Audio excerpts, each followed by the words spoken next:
salah satu, indikator bahwasanya sistem cerdas itu dikatakan mampu menyelesaikan masalah adalah mmm, dengan indikatornya adalah dengan kemampuan dia melakukan penalaran, kan begitu ya teman-teman semua. Jadi menalar ini adalah proses alamiah yang biasanya manusia lakukan ketika dia, menghadapi sebuah fenomena atau memang menghadapi sebuah masalah dan lain sebagainya.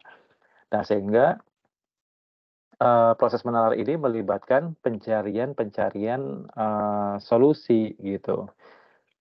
Yang tentunya pencarian solusi ini harus digawangi dengan cukup nggak datanya gitu ya, cukup tidak informasi yang disediakan untuk bisa membuat sebuah conclusion. Nah itu yang paling penting karena kita itu, secara alamiah kita punya 2 hal penting yang harus, ada dalam diri kita. Pertama adalah harus mampu belajar dari pengetahuan yang sudah kita dapatkan dan menerima pengetahuan yang baru sebagai sebuah pengalaman, kemudian kita harus mampu membuat, conclusion berdasarkan, permasalahan dan pengetahuan itu. Namanya adalah inference engine. Jadi, sebuah mekanisme cara bekerja kita untuk mengambil, keputusan, jadi begitu ya. Nah sehingga ini membutuhkan proses pemahaman yang tidak mudah sebetulnya, namun saya yakin, teman-teman semua di sini, bisa mencoba untuk, memahaminya secara perlahan-lahan aja. Jadi dalam mata kuliah, aplikasi sistem cerdas ini, yang paling penting adalah teman-teman mengetahui dulu prinsip-prinsip dasar sistem cerdasnya seperti apa, berdasarkan, teori-teori yang ada, seperti itu. Nah, sekarang saya akan lanjut kepada pelacakan dan pencarian dengan model heuristik. Nah, heuristik ini, mmm, jenis pencarian yang lebih, yang tidak sebetulnya tidak terlalu berbeda dengan yang DFS atau BFS yang kemarin ya, depth first search atau breadth first search, tapi di sini agak lebih unik gitu, karena dalam heuristik ini akan ada banyak, warna permasalahan yang ternyata tidak bisa dieksplorasi dengan hanya menggunakan, teknik A atau teknik B, gitu. Nah, maaf. Jadi, intinya adalah ketika kita sebagai manusia itu kita merasakan ada sebuah problematik gitu ya, maka secara apa itu namanya, secara natural kita akan coba untuk memikirkan solusinya. Dan setiap hari kita melakukan itu. Dari semenjak kita bangun tadi pagi, kemudian sampai nanti kita selesai beraktivitas kembali ke rumah, akan selalu ada, challenge gitu ya. Selalu akan ada problem gitu. Meskipun problemnya kadang-kadang repeatable gitu ya, tidak tidak berbeda dengan hari kemarin. Misalkan, kan nggak perlu lagi bertanya, "Gimana caranya saya pulang ke rumah?" Gitu. Nah, kalau berangkatnya tiap hari naik motor, lewat jalanan ini, ya maka kembalinya juga seperti kemarin, pulang juga lewat jalanan ini, jalanan ini, jalanan ini. Sehingga, eee, sebetulnya bukan lagi masalah, itu sudah jadi pengetahuan gitu ya, karena sudah terselesaikan, sudah ada solusinya. Namun, biasanya yang jadi kendala adalah ketika ternyata, ada kendala macet banget gitu ya, atau misalkan ada kendala di mesin kendaraan dan lain sebagainya, atau mungkin tidak dalam perjalanan pulang atau pergi ke kantor, mungkin dalam, pekerjaan sehari-hari, mungkin kita juga mengalami beberapa, problem yang kita harus, thinking about, the solution gitu. Nah, tapi intinya adalah problem solving itu bagaimana cara kita memahami masalah, kemudian memikirkan cara penyelesaiannya, dan yang ketiga adalah kita bisa mempropose atau mendapatkan solusinya adalah ini, gitu. Jadi kira-kira begitu. Nah, di dalam secara mudahnya itu dalam proses penyelesaian masalah kita ada 2 perbandingan, yaitu ada heuristic way dengan rational thinking way gitu ya. Nah, kalau dalam 2 konteks ini itu ada beberapa perbandingan. Kalau heuristik ini lebih cenderung bisa diandalkan secara kecepatan, gitu. Kemudian, dilakukan secara Bukan unconscious, bukan tidak sadar dalam keadaan dalam konteks pingsan gitu, enggak. Secara tidak tersadari, secara tidak terlalu perlu disadari, dia sudah otomatis akan begitu. Contoh misalnya, apa ya, kalau, kita berkendara motor roda 2, itu pertama kali saya belajar kendaraan roda 2 itu selalu diingatkan bahwasanya, kita itu harus, coba untuk membiasakan klakson, meskipun jalanannya kosong. Apalagi kalau kita tahu di sekitar 100 meter ke depan itu terlihat akan ada persilangan jalan gitu ya. Supaya apa, kalau waktu itu instruktur saya bilang bahwasanya, kalau kita memberikan klakson inisial suara sebelum 50 meter atau 100 meter sebelum tempat kita melintas, itu ketika ada objek yang akan melintas secara tidak sadar, maka dia akan aware gitu. Tapi kalau kita mengklaksonnya kurang dari 10 meter, udah terlambat, udah pasti tabrakan, kata dia begitu. Nah, ini kan sebuah sebuah hal yang tadinya adalah rational thinking, dilakukan secara sadar karena harus memahami itu, kemudian karena sudah dibiasakan, jadi seperti unconscious gitu. And, it becomes, like an automatic, response in ourselves gitu ya. Nah, sehingga this is, similar like everyday decision, as I said before gitu ya, ketika kita, berangkat ke kantor, ketika kita akan makan siang, ketika kita ngerasa, "Kok hari ini badan nggak baik-baik aja," lalu segera minum obat lah gitu ya, iya itu macamnya seperti itu. Dan kemudian, karena dilakukan secara unconscious, dan kebetulan lebih ke arah kayak refleks, maka terkadang suka ada misakurasi gitu ya. Misakurasi itu karena, ya gimana sih ngambil keputusan dengan cara yang cepat gitu ya. Kan itu, mengambil keputusan dengan waktu yang singkat, maksudnya, harus cepat itu terkadang memang trade off-nya adalah bisa jadi salah kan gitu. Nah yang kedua adalah memikirkan itu secara, mendalam gitu ya. Jadi, dilakukan dengan penuh effort ya, memikirkan banget gitu ya. Karena ini mungkin masalahnya masalah baru, masalah yang bukan sehari-hari, kemudian kita dikasih challenge baru, maka kita akan lebih kepada rational thinking gitu ya. Dan sehingga, ini bisa dilakukan ketika kita menghadapi keputusan yang kompleks gitu. Contohnya masalah, masalah cuaca ini ya, musim kemarau gitu ya. Jadi ada satu sisi ngomongin masalah polusi udara, satu sisi ngomongin masalah pasokan air, satu sisi ngomongin masalah penyakit ISPA, satu lagi masalahnya adalah, penyakit diabetes.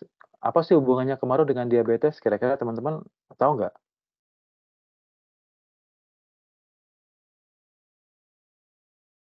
Kira-kira arah omongannya bisa dipahami nggak nih? Apa sih hubungannya musim kemarau yang panjang ini panas dengan penyakit kecenderungan akan ada potensi diabetes? Karena kebanyakan minum berasa ya, Pak, jadi diabetes. Tepat sekali, Fadia. Fenomenanya adalah, saya bukan disclaimer aja, saya nggak pengen menyalahkan pihak es teh manis gitu ya. Tapi surprisingly, minuman gerai-gerai es teh manis, yang di pinggir jalan itu yang satu cupnya 4.000, 5.000 atau 3.000 itu laku banget loh. Dan itu, eee, kalau saya tanya waktu itu sama penjualnya, itu dia buka jam 10 pagi, jam 10 siang ya, 10 udah siang ya. Itu dia jam 6 sore itu udah habis gitu, dan dia tuh menjual sampai berkap-kap banyaknya itu. Dan itu bisa bayangkan, gini, saya pernah tanya sih gulanya berapa berapa kilo itu untuk enggak, gulanya itu berapa berapa mili untuk satu cup gitu. Ya pokoknya yang penting diaduk aja Pak, yang penting manis gitu, kayak gitu.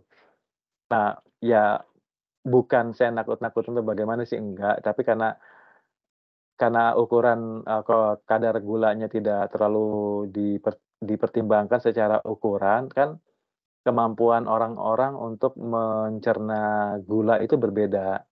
Ada body mass index yang harus dipikirkan, ada metabolisme yang harus dipertimbangkan, dan seterusnya. Tapi karena semuanya pukul rata, ya mungkin kalau yang masih generasi muda, yang teenagers, yang umur-umur 20 sih nggak begitu berasa ya. Tapi kalau misalkan yang konsumsi itu orang-orang di atas 50 tahun atau 45 tahun ke atas kan bayangin ngeri banget gitu ya. Nah ini, somehow that is a real complex, decision between, kalau ngelarang orang jualan es teh manis itu nggak sopan juga karena itu apa namanya, eee, hajat hidupnya orang gitu ya, dia cari uang di situ. Tapi kalau ngomongin masalah kesehatan, ya salah yang beli juga, kenapa masih pengen beli begitu. Tapi kalau dibilang nggak boleh sama sekali juga kayaknya nggak etis gitu ya. Nah ini baiknya bagaimana, entahlah gitu ya. And so sometimes, becomes so reliable karena kita benar-benar memikirkan itu secara, effortful gitu ya, secara penuh gitu. Nah, metode heuristik itu sebetulnya diharapkan bisa menyelesaikan masalah yang besar. Besarnya kayak apa? Ya saya kasih contoh di sini antivirus, teman-teman. Antivirus itu, kelihatannya kayak, okelah antivirus doang gitu ya, tapi, sekarang sih mungkin nggak begitu.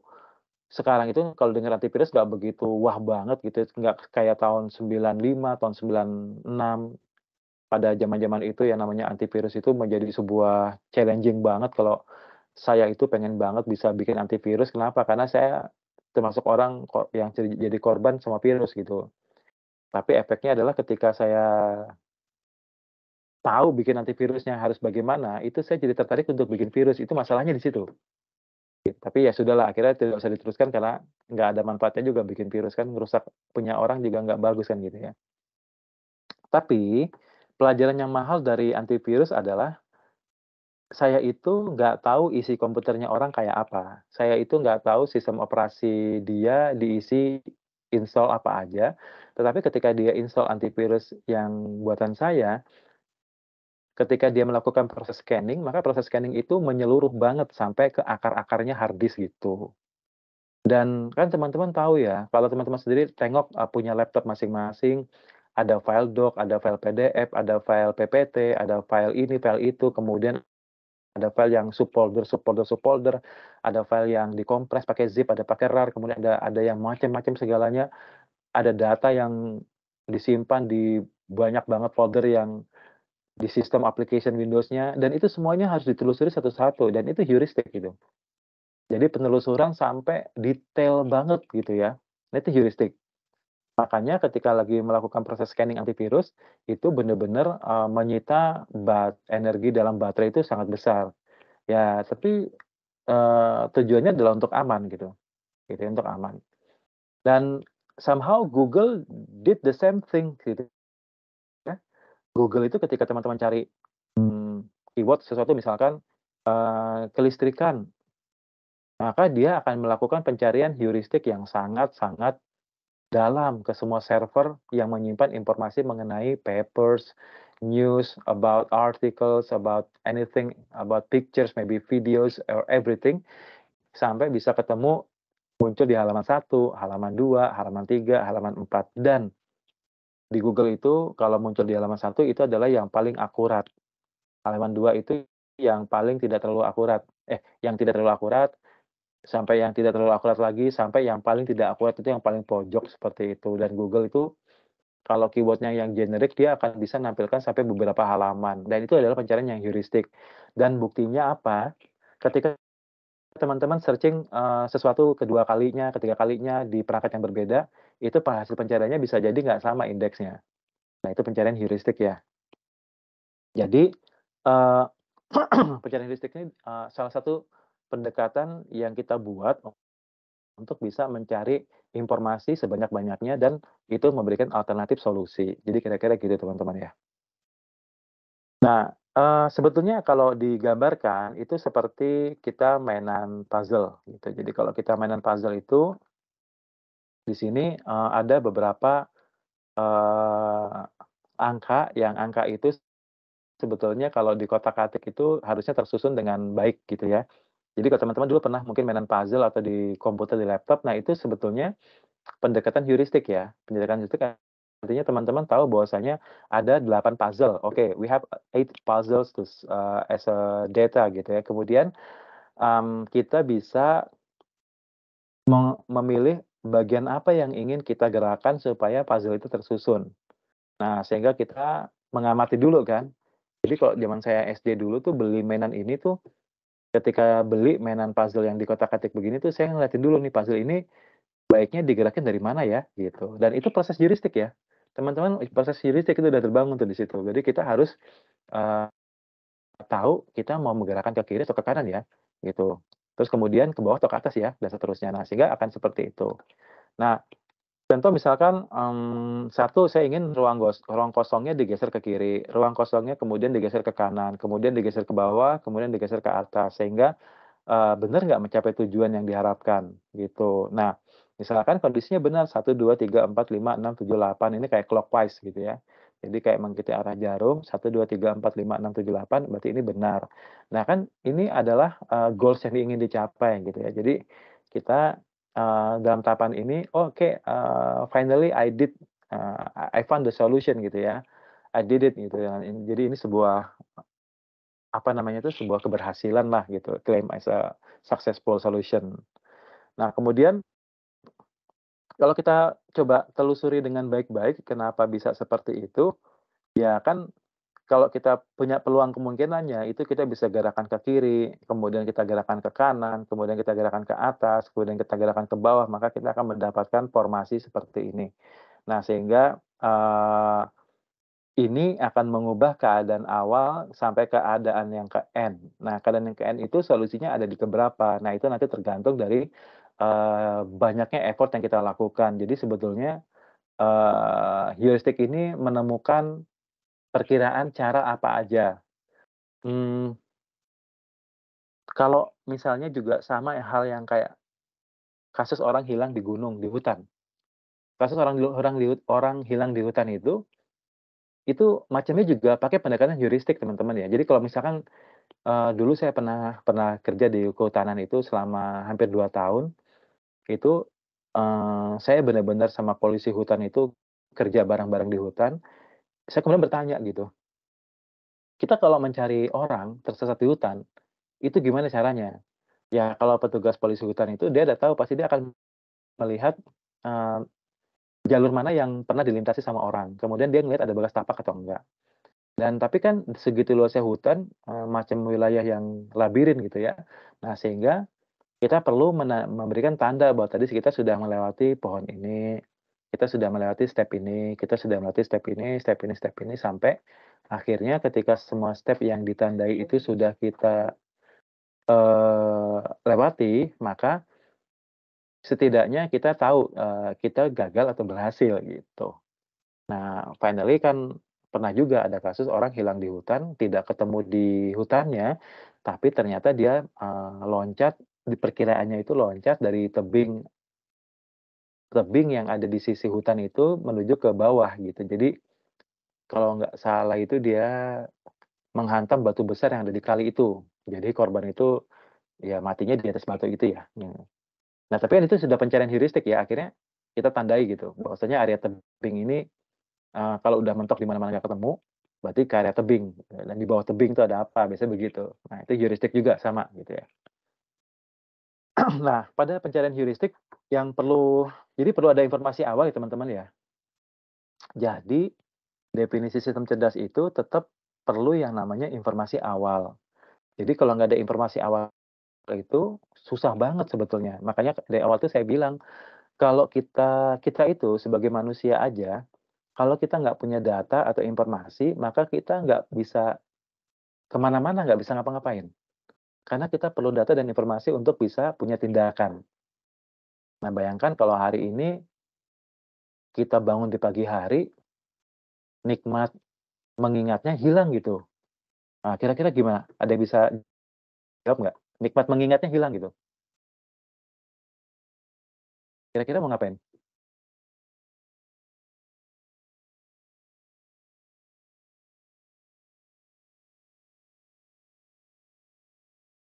Ya bingung ya, kita mau ngapain nikmat mengingat kita hilang. Kita nggak tahu nama kita siapa, kita nggak tahu kita ada di mana, kita bangun tidur mau ngapain, nggak ada informasi ketika kok perut terasa sakit, kita harus ngapain ya? Ternyata kita diajarkan, oh itu tandanya lapar, kalau lapar itu berarti bergegas cari makanan, kemudian, eee, Makanan juga nggak semua makanan kita ngerti kan, jadi dikenalkan dari kecil, "Oh ini, yang biasa dimasakin sama mamanya atau ibunya tuh ini."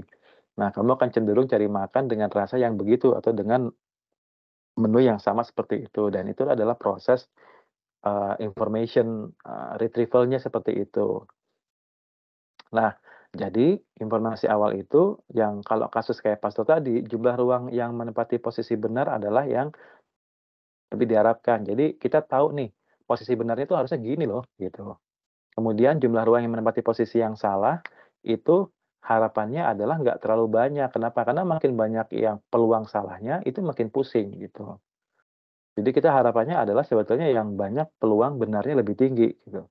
Kemudian kita harus menghitung total gerakan yang diperlukan. Jadi kalau, main apa ya, main kayak puzzle yang kotak-kotaknya bisa diputar-putar warnanya itu juga perlu mikir kan, walaupun bilangnya mainan gitu ya, mainan itu kan harusnya menyenangkan ya. Tapi saya paling pusing tuh kalau suruh nyusun kotak-kotak yang namanya apa sih itu ya? Kok saya lupa ya. Jadi mainan kotak-kotak yang warnanya banyak tuh sisi ini hijau, sisi sini kuning, sini biru, sini merah, kemudian disusun warnanya. Nah itu, eee, it seems so fun, tapi it's terribly hard for me. It is not, quite entertain for me gitu ya. Jadi, ya nggak begitu baiklah gitu ya, sama seperti itu. Nah, kalau dalam heuristik ini kita akan mempunyai goals. Jadi goals-nya adalah 1, 2, 3, 4, 5, 6, 7, 8, maka keadaan awalnya begini. Nah, kita punya peluang, maka, eee, ya apa yang mau kita geser, apakah angka 6 dulu, ataukah angka 4 dulu, ataukah angka 5 atau angka berapa, itu tergantung kita yang, peluang apa yang bisa kita lakukan gerakannya. Kemudian kita telusuri lagi supaya bisa berubah, kalau kita udah konsekuensinya geser ke kiri, mana lagi yang akan kita geser. Kalau kita gesernya misalkan ke yang kanan, itu nanti peluangnya bagaimana kita geser lagi. Kemudian kalau kita mulai dari atas, bagaimana lagi kita peluangnya untuk bisa sampai tujuan. Jadi goals-nya adalah ini. Dan ini akan semakin dalam banget kalau kita, terus mencari kan gitu. Masalahnya kan ketika kita lagi mainin puzzle ini, kita nggak apa namanya, nggak dalam posisi, yang benar-benar mikirin, "Berapa kali sih saya nyobain kok gagal terus?" Gitu. Tapi somehow ketika kita sudah mulai mempelajari, "Oh, ternyata saya itu butuh waktu buat nyelesain puzzle ini hampir 1 jam loh," kan gitu. Nah, kemudian ada temennya yang, "Ah, saya sih 10 menit juga selesai kok," gitu. "Ah, kelamaan, saya 1 menit kelar," gitu ya. Nah, berarti kan sebetulnya itu sudah perbedaan caranya kan gitu ya. Tapi apapun cara yang dilakukan pasti sama awalnya, dia akan melihat kita maunya goals-nya bikin apa nih gitu. Goals-nya yang mana nih yang benar. Nah, itu tergantung masing-masing orang, punya kreativitas kedalaman pencariannya seperti apa. Jadi kira-kira gitu. Nah, ini juga sama gitu ya. Jadi setiap kita punya state awal, kemudian state sub-state-nya lagi seperti apa, sub-nya lagi seperti apa, itu terus terus terus didalami sampai kita menemukan final goals-nya. Jadi misalkan kita punya peluang sampai di sini ada 1, 2, 3, 4 misalkan, kemudian tambah lagi 1, 2, 3, 4, berarti kalau 4 ini kali 4 lagi di bawahnya, kali 4 lagi di bawahnya, kali 4 lagi di bawahnya, berarti kita punya sekian N, cara gitu. Sekian N cara itulah yang akan dicatat dalam memori sebagai, teknik mencari solusinya, gitu. Nah, itu yang dilakukan antivirus juga sama, seperti itu. Jadi antivirus itu ketika pertama kali di-install, pasti dia akan minta kamu untuk melakukan scanning awal. Nah, ketika melakukan scanning awal, disitulah dia baru mengenal ruang kerjanya dia, gitu. Nah, kalau kita udah kenal ruang kerjanya dia, maka dia bisa bekerja lebih cepat, kira-kira gitu. Maka tadi di awal, if we are using that heuristic way to solve this problem, it could be faster than rational way, gitu. But at the first time, before we get started the heuristic way, maka kita akan doing the rational way first, gitu. Jadi gitu ya. Ya udah selesai sih itu aja.